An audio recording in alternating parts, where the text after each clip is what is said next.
All right, awesome. Hello. Francis and I, someone that I was talking to them, amazing. Francis and I are going to our next venue. We're shooting 4 videos today of 4 different venues. You're not supposed to be able to do that with very high production quality within a day, but like we're gonna do it. One thing that I find about like a real creative, they like relish challenges. You see what I mean? Like if you're not supposed to be able to do it, but you can bring, it gives you the chance to be inventive, to bring something that is not a reality into reality, to make something possible, which is impossible. And you know what I mean? The prospect of this really, should you be a real creative, the prospect of this is, that's exciting. You know what I mean? It's part of what makes our job good. Anyway, I wanted to go over something that I talked to Francis about at our last venue. Like I'm always dropping knowledge should a person just be with me. We're just doing like a moving like lesson, like jumping from venue to venue. Anyway, what I said to him was, like he has a later camera than mine. Like I think it's a Sony, shoots 4K. It's super good. But at the same time, like I've got an older camera, and it's like gigantic. So I was telling him like the benefit of having a gigantic camera. Not that you shouldn't have a late camera. I mean, like should you be easily able to, and should it serve the function that you want? Like have it. I don't know. Have what's good for you. So basically, the function of having a large camera is to elevate the experience of the other person.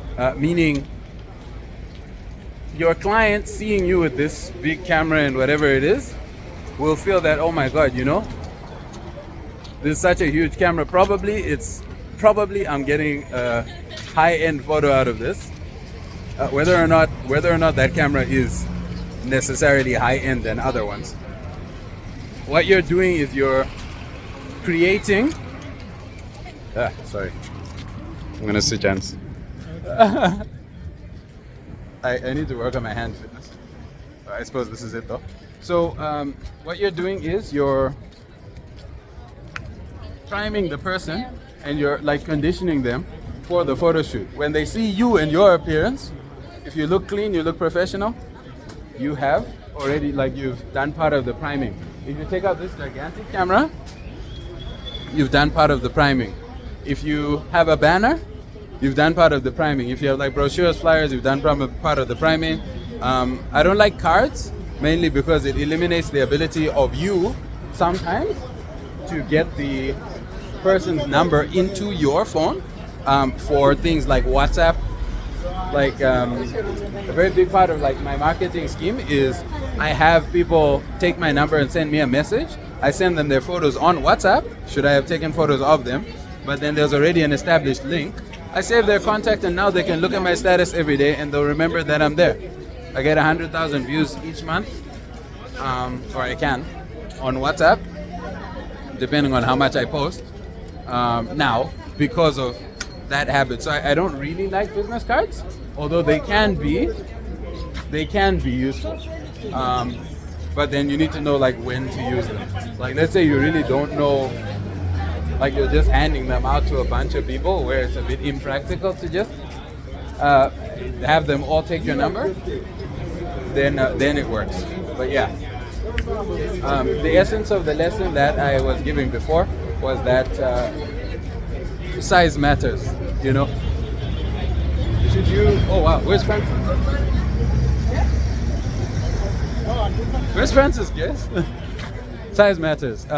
You can impress someone with just the size of your camera, and you should impress someone with the size of your camera, if possible. Try to make it imposing. Try to make it such that the person knows that they're gonna have a good experience.